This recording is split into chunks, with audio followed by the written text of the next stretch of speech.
வணக்கம். Sunstar media செய்திகள். புதுச்சேரி தேங்காய்திட்டு பகுதியில் மஞ்சள் நிறத்தில் அசுத்தமான குடிநீர் விநியோகத்தை கண்டித்து அப்பகுதி மக்கள் மாசடைந்த தண்ணீரை கேன்களில் நிரப்பி பொதுப்பணித்துறை அதிகாரியை முற்றுகையிட்டு தர்ணாவில் ஈடுபட்டதால் பரபரப்பு ஏற்பட்டது. புதுச்சேரியில் ஆங்கிலத்தில் வைக்கப்பட்டிருந்த அரசு சார்பு நிறுவனத்தின் பெயர் பலகையை உடைத்த தமிழ் அமைப்பினருக்கு கண்டனம் தெரிவித்து 100க்கும் மேற்பட்ட ஊழியர்கள் ஆர்ப்பாட்டத்தில் ஈடுபட்டனர். புதுச்சேரி மாநிலம் லாஸ்பேட்டை தொகுதியில் நாதன் அறக்கட்டளை சார்பில் மாபெரும் பரிசளிப்பு விழா நடைபெற்றது. இனி விரிவான செய்திகள். புதுச்சேரி தேங்காய்திட்டு பகுதியில் மஞ்சள் நிறத்தில் அசுத்தமான குடிநீர் விநியோகத்தை கண்டித்து அப்பகுதி மக்கள் மாசடைந்த தண்ணீரை கேன்களில் நிரப்பி பொதுப்பணித்துறை அதிகாரியை முற்றுகையிட்டு தர்ணாவில் ஈடுபட்டதால் பரபரப்பு ஏற்பட்டது. புதுச்சேரி நகரம் மற்றும் கிராம பகுதிகளில் தரமற்ற குடிநீர் விநியோகிக்கப்படுவதாக தொடர்ந்து பொதுமக்கள் குற்றம் சாட்டி வருகின்றனர். மேலும் ஒரு சில பகுதிகளில் குடிநீரில் கழிவுநீர் கலந்து வருவதால் வாந்தி, பேதி மற்றும் வயிற்றுப்போக்கிற்கு மக்கள் ஆளாகின்றனர்.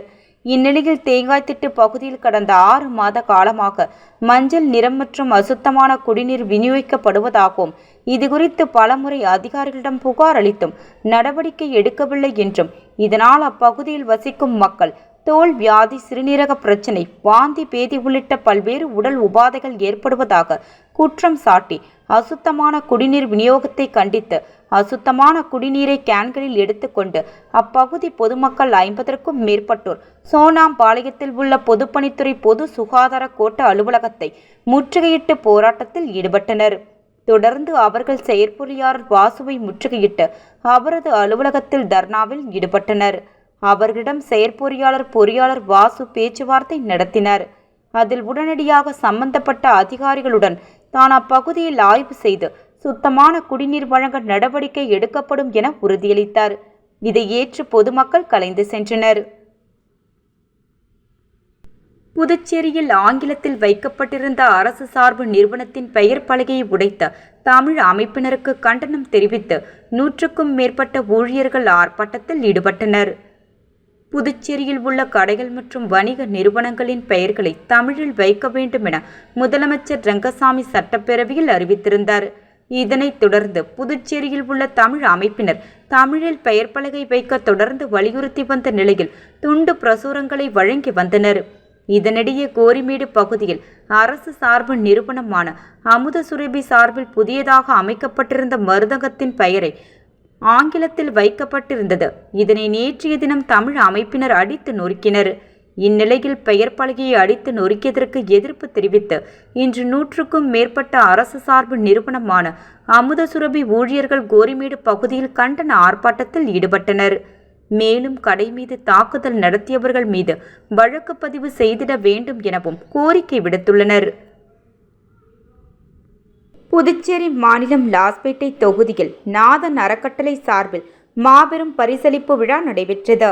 புதுச்சேரி மாநிலம் லாஸ்பேட்டையில் நாதன் அறக்கட்டளை சார்பில் 10 மற்றும் 12ஆம் வகுப்பில் முதல் 3 மதிப்பெண் எடுத்த மாணவர்களுக்கும் மற்றும் தேர்வில் வெற்றி பெற்ற அனைத்து மாணவர்களுக்கும் மகாவீர் நகர் சூர்யா கேட்டரிங் கல்லூரியில் சுமார் 300க்கும் மேற்பட்ட மாணவர்களை ஊக்குவிக்கும் விதமாக முன்னாள் சட்டமன்ற உறுப்பினரும் நாதன் அறக்கட்டளை நிறுவனர் சுவாமிநாதன் அவர்கள் பரிசுகளை வழங்கினார். இதில் முதல் மதிப்பெண் எடுத்த மாணவருக்கு ரூபாய் 5000 மதிப்புள்ள பரிசு பொருட்களும், 2ஆம் மதிப்பெண் பெற்ற மாணவருக்கு ரூபாய் 2000 மதிப்புள்ள பரிசு பொருட்களும், 3ஆம் மதிப்பெண் பெற்ற மாணவருக்கு ரூபாய் 2000 மதிப்புள்ள பரிசுகளும் மற்றும் ஆறுதல் பரிசாக தேர்வில் வெற்றி பெற்ற அனைத்து மாணவர்களுக்கும் ரூபாய் 1500 மதிப்புள்ள மழை கோர்ட் வழங்கப்பட்டது. இந்நிகழ்ச்சியில் நாதன் அறக்கட்டளை நிர்வாகிகள் முருகன், வெங்கடேசன், நடராஜன், குமரேசன், சுரேஷ்குமார், ஆனந்தராஜ், சுப்பிரமணி, ஜெகதீசன், வழக்கறிஞர் கார்த்தி, பாலா, சத்யமூர்த்தி, கங்கை அமரன், ஏழுமலை கார்த்திகேயன், தமிழ்வாணன் மற்றும் நாதன் அறக்கட்டளை மகளிர் நிர்வாகிகள் வள்ளி வசந்தா, கௌரி குமாரி, ஜானகி பரமேஸ்வரி, அன்பு செல்வி மற்றும் பராசக்தி, ஆன்மீக இயக்க நிர்வாகிகள் கனகவள்ளி, ரேவதி, பிரவீனா, பிரபா, மோனி மற்றும் லாஸ்பேட்டை தொகுதி பொதுமக்கள் பலர் கலந்து கொண்டனர். அதனைத் தொடர்ந்து இந்த பரிசளிப்பு விழாவில் கலந்து கொண்ட அனைத்து மாணவர்களுக்கும் நாதன் அறக்கட்டளை நிறுவனர் முன்னாள் சட்டமன்ற உறுப்பினர் சுவாமிநாதன் அவர்கள் மாணவர்களுக்கு பரிசுகளை வழங்கி வாழ்க்கையில் முன்னேற தகுந்த ஆலோசனைகளை வழங்கினார். விநாயகர் சதுர்த்தியை முன்னிட்டு பொது இடங்களில் வைக்கப்பட்ட விநாயகர் சிலைகளை கடலில் கரைக்கும் நிகழ்வு நேற்று நடைபெற்றது. பழைய நீதிமன்ற வளாகம் அருகில் நடைபெற்ற இந்நிகழ்ச்சியில் மாண்புமிகு துணைநிலை ஆளுநர் திரு கே கைலாசநாதன் அவர்கள் கலந்து கொண்டு கிரேன்கள் உதவியோடு விநாயகர் சிலைகளை கடலில் கரைக்கும் நிகழ்வை தொடக்கி வைத்தார். மாநிலங்களவை உறுப்பினர் திரு எஸ் செல்வகணபதி, சட்டமன்ற உறுப்பினர் திரு செல்வம் ஆகியோர் உடன் இருந்தனர். திரளான பக்தர்கள் கலந்து கொண்டு சுவாமி தரிசனம் செய்தனர். புதுச்சேரி சாரம் அவ்வைத்திடலில் விநாயகர் சதுர்த்தி பண்டிகையை முன்னிட்டு அமைக்கப்பட்டுள்ள பெரிய விநாயகர் சிலை நேற்று 7ஆம் நாள் வழி அனுப்பும் விழா சிறப்பு பூஜை நடைபெற்று பக்தர்களுக்கு பிரசாதங்கள் வழங்கப்பட்டது. இதில் இந்து முன்னணி நிர்வாகிகள் மற்றும் பாஜக நிர்வாகிகள், பாரதிய ஜனதா கட்சி மாநில துணைத் தலைவர் என் சரவணன் அவர்கள் சிறப்பு விருந்தினராக கலந்து கொண்டு விநாயகருக்கு பூஜை செய்து இனிப்பு வழங்கி தேர் இழுத்து விநாயகர் ஊர்வலத்தை வழியனுப்பி வைத்தார். இதில் பல பாஜக பிரமுகர்கள், இந்து முன்னணி நிர்வாகிகள், ஊர் பொதுமக்கள், சமூக சேவகர்கள் என பலர் கலந்து கொண்டு விநாயகரை வழியனுப்பி சிறந்த முறையில் நடைபெற்றது. புதுச்சேரி அரசு விளையாட்டு மற்றும் இளைஞர் விவரங்கள் துறை சார்பில் தேசிய விளையாட்டு தினம் நேற்று கொண்டாடப்பட்டது. கடற்கரை சாலை காந்தி சிலை அருகில் நடைபெற்ற இந்நிகழ்ச்சியில் அனைவரும் தேசிய விளையாட்டு தின உறுதிமொழி எடுத்துக்கொண்டனர். மாண்புமிகு துணைநிலை ஆளுநர் திரு கே கைலாசநாதன் சிறப்பு விருந்தினராக கலந்து கொண்டு இளைஞர்களின் சைக்கிள் ஊர்வலத்தை கொடியசைத்து தொடக்கி வைத்தார். மாண்புமிகு சட்டப்பேரவைத் தலைவர் திரு ஆர் செல்வம், மாண்புமிகு உள்துறை அமைச்சர் திரு ஆர் நமச்சிவாயம், மாநிலங்களவை உறுப்பினர் திரு செல்வ கணபதி, தலைமை செயலர் திரு சரத் சௌஹான், காவல்துறை தலைமை கண்காணிப்பாளர் அதிகாரி திரு ஏ.கே. சிக்லா, செயலர் திரு ஜெயந்தகுமார் ஆகியோர் இந்நிகழ்ச்சியில் கலந்து கொண்டனர். புதுச்சேரி உருளையன்பேட்டை தொகுதிக்கு உட்பட்ட கோவிந்தசாலை பகத்சிங் வீதி மிகவும் சேதமடைந்தும் சிதலமடைந்தும் உள்ளது என்று அப்பகுதி மக்கள் மேற்கண்ட பகத்சிங் வீதியை புதிதாக சிமெண்ட் சாலையாக அமைத்து கொடுக்குமாறு சட்டமன்ற உறுப்பினர் திரு ஜி நேரு என்ற குப்புசாமி எம்எல்ஏ அவர்களிடம் கோரிக்கை வைத்தனர்.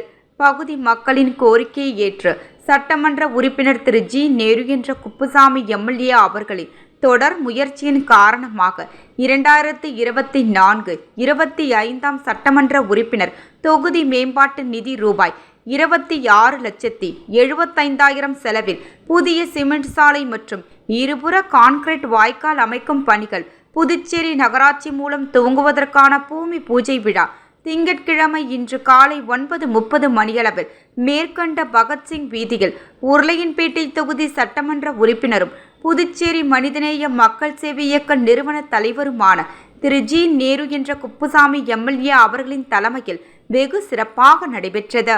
இவ்விழாவில் புதுச்சேரி நகராட்சி செயற்பொறியாளர் திரு சிவபாலன், உதவி பொறியாளர் திரு நமச்சிவாயம், இளநிலை பொறியாளர் திரு குப்புசாமி, ஒப்பந்ததாரர் திரு இளங்கோவன் மற்றும் அப்பகுதியைச் சேர்ந்த ஊர் முக்கிய பெரியவர்கள், உருளையன்பேட்டை தொகுதி மனிதநேய மக்கள் சேவை இயக்க நிர்வாகிகளும் பிரமுகர்களும் மகளிர்களும் இளைஞர்களும் என பலர் கலந்து கொண்டனர்.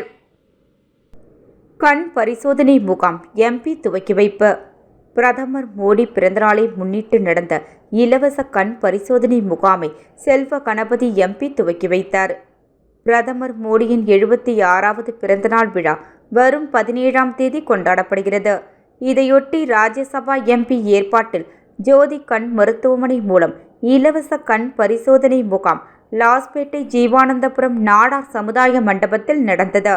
முகாமை செல்வ கணபதி எம்பி தலைமை தாங்கி துவக்கி வைத்தார். இதில் லாஸ்பேட்டை தொகுதி பாஜக அனைத்து நிர்வாகிகள், பொறுப்பாளர்கள் கலந்து கொண்டனர். முகாமில் ஜோதி கண் மருத்துவமனையின் மருத்துவ குழுவினர் பங்கேற்று 200க்கும் மேற்பட்டவர்களுக்கு இலவசமாக கண் பரிசோதனை செய்தனர். இதில் பரிசோதனை செய்து கொண்ட அனைவரும் வரும் 17ஆம் தேதி பிரதமர் மோடி பிறந்தநாள் விழாவில் கண் கண்ணாடிகள் இலவசமாக வழங்கப்படுகிறது. மீண்டும் தலைப்புச் செய்திகள். புதுச்சேரி தேங்காய்த்திட்டு பகுதியில் மஞ்சள் நிறத்தில் அசுத்தமான குடிநீர் விநியோகத்தை கண்டித்து அப்பகுதி மக்கள் மாசடைந்த தண்ணீரை கேன்களில் நிரப்பி பொதுப்பணித்துறை அதிகாரியை முற்றுகையிட்டு தர்ணாவில் ஈடுபட்டதால் பரபரப்பு ஏற்பட்டது. புதுச்சேரியில் ஆங்கிலத்தில் வைக்கப்பட்டிருந்த அரசு சார்பு நிறுவனத்தின் பெயர் பலகையை உடைத்த தமிழ் அமைப்பினருக்கு கண்டனம் தெரிவித்து 100க்கும் மேற்பட்ட ஊழியர்கள் ஆர்ப்பாட்டத்தில் ஈடுபட்டனர். புதுச்சேரி மாநிலம் லாஸ்பேட்டை தொகுதியில் நாதன் அறக்கட்டளை சார்பில் மாபெரும் பரிசளிப்பு விழா நடைபெற்றது. செய்திகள் நிறைவடைந்தன. நன்றி, வணக்கம்.